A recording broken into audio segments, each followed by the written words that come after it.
Good day to you all. My name is Lincoln Chingundu. Today I'm going to be taking you through piglet management from the time they are farrowed up until they are weaned. So as you can see, behind me is a happy family, a sow with his piglets. So we're going to start off from day one when the piglets are farrowed by his mother.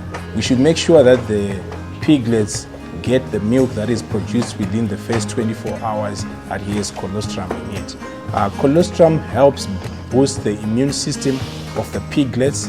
It also helps bring in high nutrients which are needed by the piglets for better performances. So it is important that a houseman makes sure that the piglets get the milk that is produced within the 24 hours. In instances where a sow farrows piglets which are over the number of teats that it has, the farrowing lady or the farrowing man should come in with a crating system where they separate the giants from the tiny piglets to allow them access to the colostrum that is produced within the first 24 hours.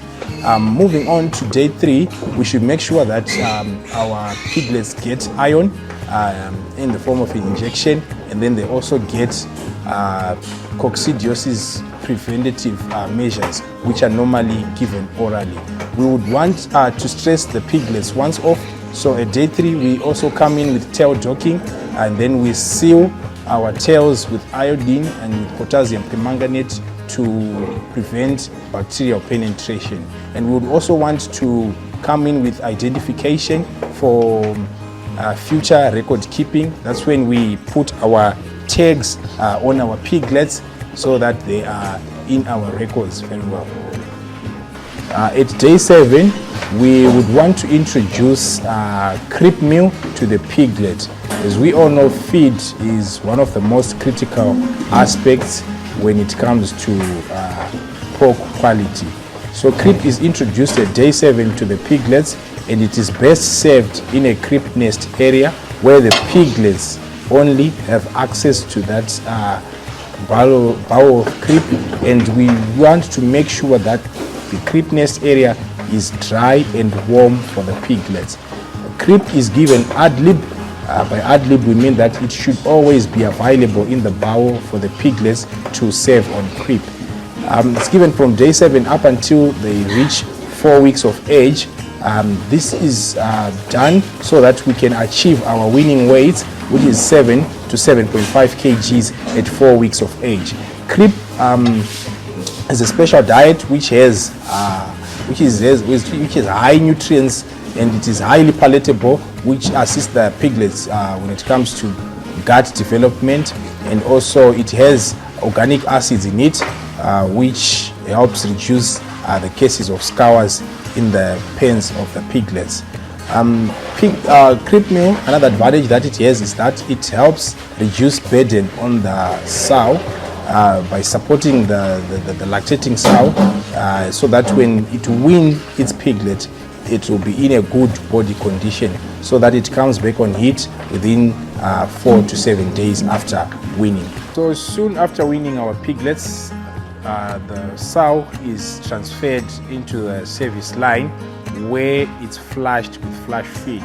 So flushing is just giving high amounts of feed to the sow so that it comes on heat within the first 5 to 7 days after weaning. So as you can see here, we've got all the information of the sow on the boards, the farrowing information, the number of piglets that were born alive, the number of piglets that were born dead, and also the number of piglets that were born as mummies. So this helps a farmer for future planning to see if that sow should be serviced again or it should be cowed.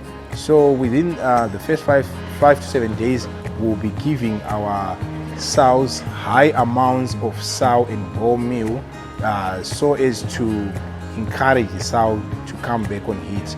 And then whether you're using artificial insemination or you're using the natural mating system, our sows should always be flushed. Okay, so moving on, when the sow is serviced, it's then moved to the dry house or the dry sow crates, where it's given limited amounts of feed, depending on the body condition, depending also on the back fat thickness and the weight of the sow. So normally it ranges from 2.5 to 3.2 kgs of feed per day per sow. The gestation period is 3 months, 3 weeks, and 3 days long. When our sows are in the service line, we do a heat detection to determine if our sow is on heat, so that we can now start inseminating. So heat detection is done, it's best done early in the morning. We go first with a man, and then we come in with a boar. So normally when a sow is on heat, there are signs that we are shown. There is what is known as lordosis reflex. If you touch the sow at the back, it will stand still to show you that it's on heat. The vulva will be wet and it will be reddish in color. And then if it smells a boar when it's coming in the service line to do the heat detection, it produces pheromones in its saliva, which then stimulates heat as well. They will stand to show that it's on heat. So we want to service our sows when the heat intensity is in the range of 8 to 10. Anything less than that, we are not advised to serve our sow. So after serving, we record the date that we served our sow and the boar that served the sow on these boards. Then we record 21 days from the day of service, so that we can do another heat detection. Now, why are we doing this heat detection after 21 days? We would want assurance that our sow conceived from the serve that we did on the date that it was on heat. So if a sow stands to show that it's on heat, it means that it did not conceive on the day that it was served. But then if it doesn't stand to show any signs of heat, then it means that our sow would have conceived. And we are now moving that sow to the dry sow crates or to the dry sow pens for gestation. Thank you.